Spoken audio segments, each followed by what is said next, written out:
Hello, thank you for buying Touch of Jazz. My name is Corey Batey, and we're going to touch on different progressions that will help fatten up your sound instantly.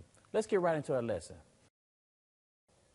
Okay, the first thing that we're going to start talking about is 2-5-1 progressions. What are 2-5-1 progressions? 2-5-1 progressions are what we call transitions or turnarounds in music to kind of help you to get to a certain chord, to kind of help you to get to a certain point in the music, all right? So what we're going to do, we're going to be in E flat. All right? E flat, if you're not familiar, E flat has 8 degrees. You got E flat, F, G, A flat, B flat, C, D, E flat. Okay, when I say degrees, I'm talking about the step in the chord. So you got 2-5-1. So you're going to go from E flat is 1, 2 is F. So you're going to go from 2, 5, which is B flat, all the way to 1. So you're going to use those characteristics of those degrees. The 2 in every key, the characteristic of that chord will always be minor, unless you're talking about a minor scale. But in major scales, the second degree is going to always be minor. So in this case, we're going to go from F minor to 5, which is a dominant. Okay, it is dominant because you have what we call a flat 7 here. So you're going to go from 2, which I have F, C, A flat with it. That's why I like 2-5. That's why I wanted to make sure that you understood 2-5-1s exactly the way you needed to go. Say, for instance, we want to take this 2-5-1. Let's go back. Jesus, listen. Okay. We can actually even go to the 5 going before you go to E flat and do what we call a suspension. All of this is off 2-5-1, so I haven't veered away from what I'm trying to tell you.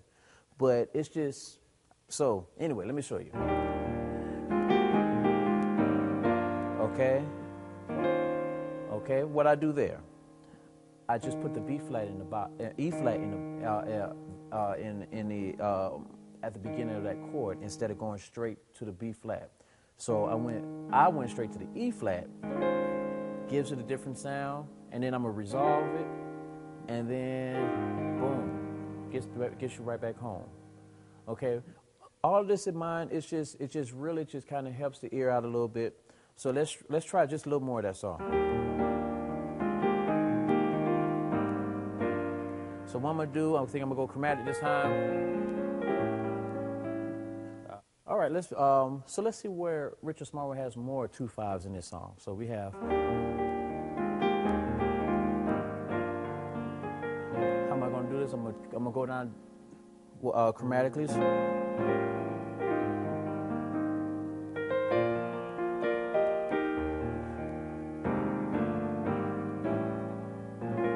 All right, here we go. 2-5-1.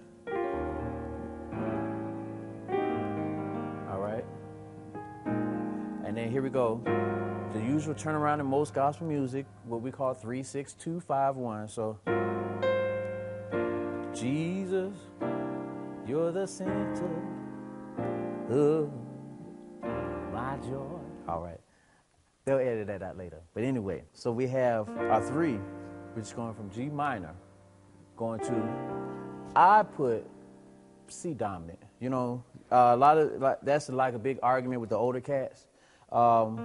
They really want you to keep the characteristics of your second chord, but I like doing the 2-5-1 just the way you have it, the 2-5-1. It gives tension in the song. So you have your G dominant there, going to, then I hit that half diminished in my right hand and made it a 5. So if you go from the bottom up, you look at it, it's another flat 9 chord, flat 9. So you're looking at a G dominant, flat 9 with a raised 5th. And then going down, straight down to the C minor 9. So, and keeping where we are. So, I love you, I love you, I love you, Lord, today. Got that C, that's that C minor chord with a 9.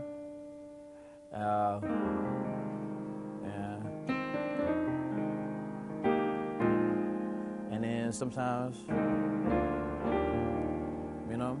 So I'm just showing you this so that you'll know that you can add 2 5s everywhere. You find where your goal is and figure out where the 2 is in 5. So if you're trying to get the G flat, what's the 2 5 to get the G flat? A flat minor, D dominant, going back there.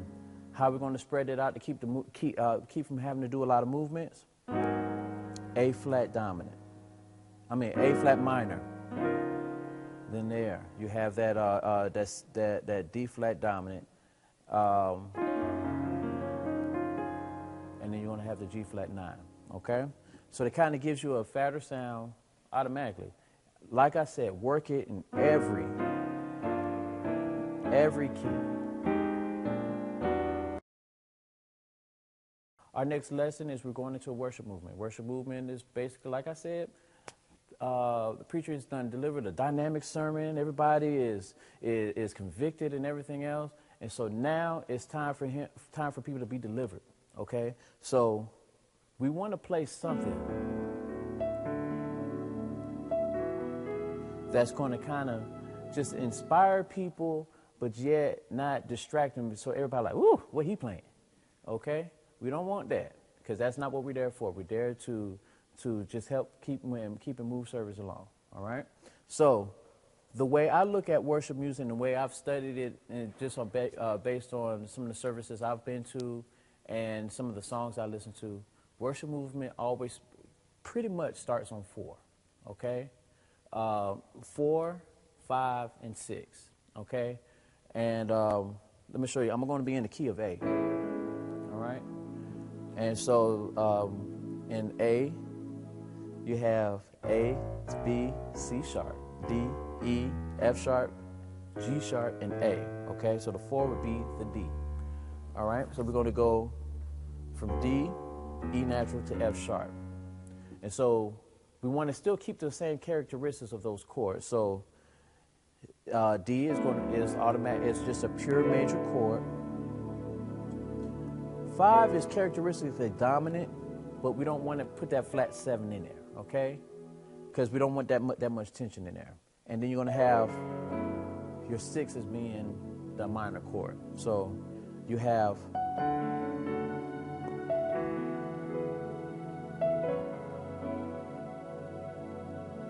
real open.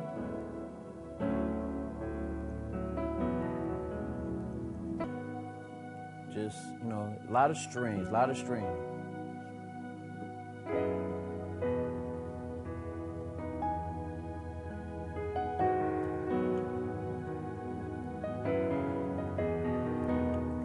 Don't hold the F sharp so long.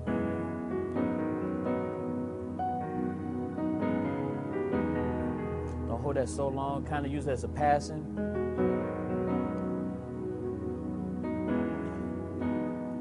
That way it will give whoever's speaking the time some time just to kind of talk and just minister, whatever.